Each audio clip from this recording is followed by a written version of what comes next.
লা ইয়ারহামুল্লাহু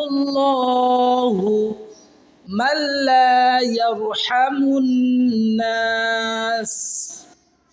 লা একালিপ টান হবে, ইয়াও ইয়া র জবর ইয়াও র সাকিন পুর, লা ইয়াও হা জবর হা মিম লাম পেশ মুল, লা ইয়ারহামুল লাম খাড়া জবর লা, লা ইয়ারহামুল্লাহ।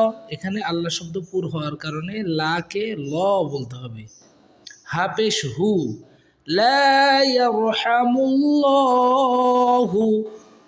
মিম যে নুন সাকিন বাদ দেয়া লামকে ধরছে, কারণ নুন সাকিনের চাইতে তাসদিদ পড়ো।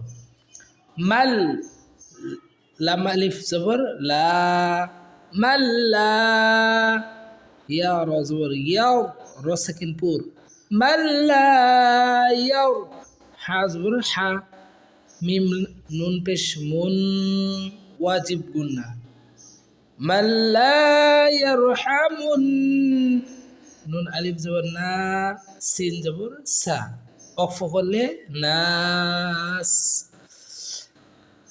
মাল্লা ইয়ারহামুন নাস।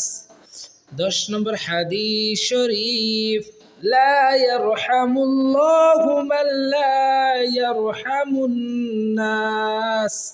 10 নম্বর হাদিস শরীফের অর্থ, আল্লাহ তাআলা ওই ব্যক্তির উপর রহম করে না যে মানুষের উপর রহম করে না।